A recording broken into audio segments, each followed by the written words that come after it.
Le primat de l'élégance. Il y a une question qui revient. Chaque fois qu'on entre dans une pièce et qu'on sent que quelqu'un l'occupe différemment des autres. Chaque fois qu'un vêtement semble vous regarder plutôt que d'être regardé.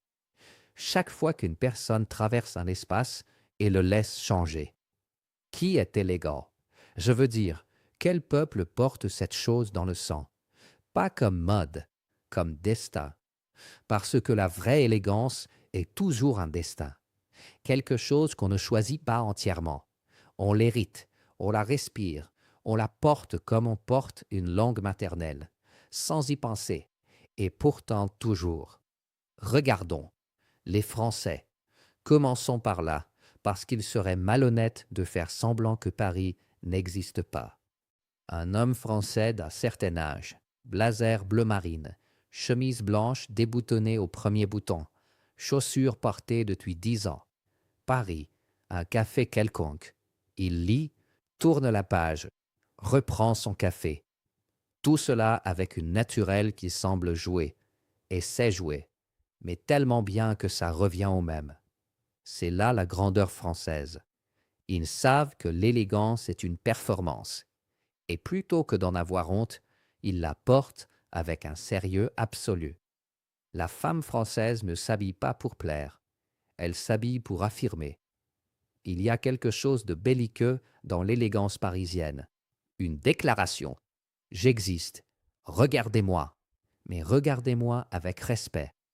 Chanel a compris avant tout le monde que la vraie élégance vient de ce qu'on enlève, pas de ce qu'on ajoute.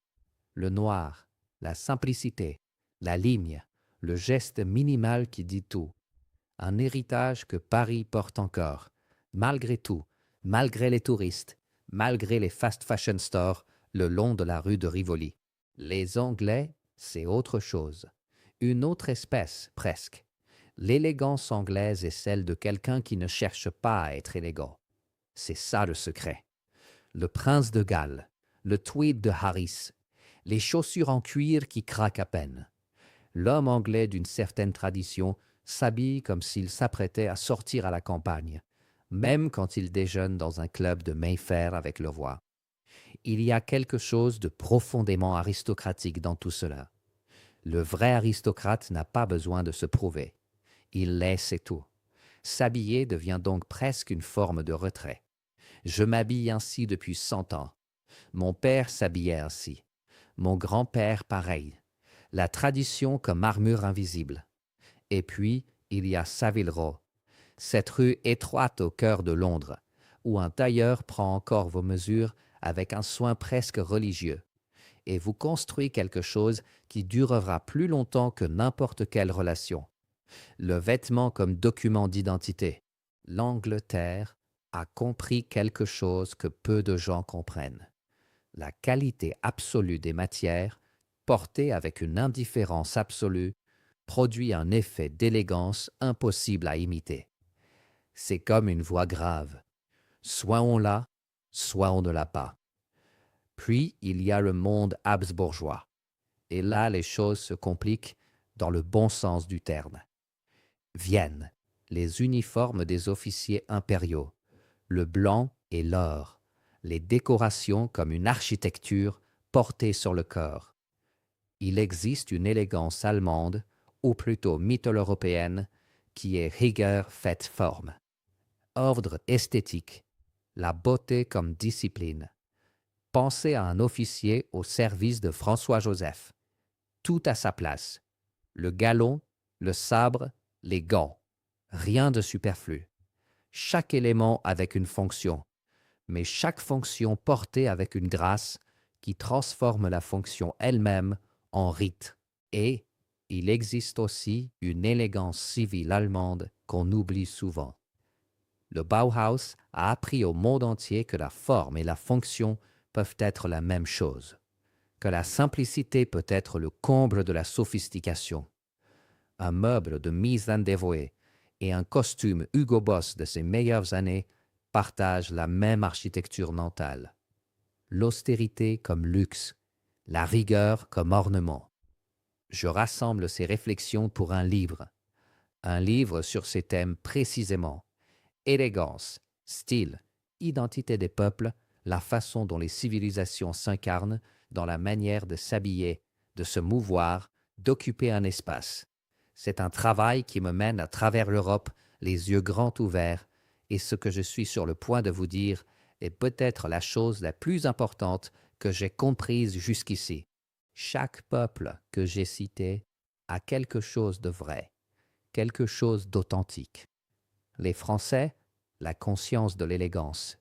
Les Anglais, son indifférence orgueilleuse. Les Allemands et les Habsbourg, la rigueur comme forme de respect envers le monde. Mais alors, quel peuple est le plus élégant? La réponse honnête est que je suis partial. Je l'admets. Je souris en le disant. Et pourtant, le fait même d'être partial mérite qu'on s'y attarde. Parce que l'Italie est, géographiquement, historiquement, culturellement, le lieu où tout converge. Méditerranée et continent, Orient et Occident, Grèce et Rome, Byzance et Venise, l'Europe du Nord et l'Afrique du Nord. La péninsule est une synthèse, pas un mélange confus, une synthèse, comme un grand cuisinier qui prend des ingrédients très différents et produit une saveur nouvelle, dans laquelle on reconnaît pourtant chaque note. L'élégance italienne porte en elle quelque chose de français, cette conscience esthétique, cette certitude que la forme compte.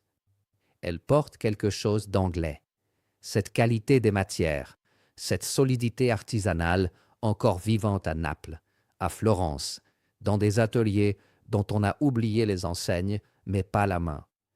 Elle porte quelque chose d'habsbourgeois, Trieste qui sent encore le café et l'Empire, Milan avec une tenue civile qui ressemble davantage à Vienne qu'à Palerme. Mais ensuite elle filtre tout cela à travers le soleil, à travers la lumière, à travers ce sens de la beauté qui en Italie est presque biologique, presque un réflexe du système nerveux. Le beau comme nécessité première, avant le confort, avant l'utile, avant tout. Un homme de Naples qui s'habille pour sortir le dimanche matin porte des siècles sur lui. Il ne le sait pas. Il le fait, c'est tout. Un tailleur de Florence qui coupe un tissu porte dans ses doigts une mémoire qui remonte aux marchands du Quattrocento. Une femme de Rome qui choisit une couleur au marché fait un choix esthétique avec la même naturelle avec lequel elle respire.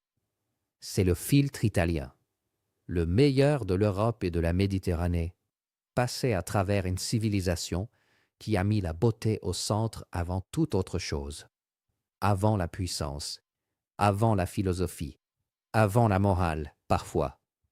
Je suis partial, mais je le suis pour de bonnes raisons.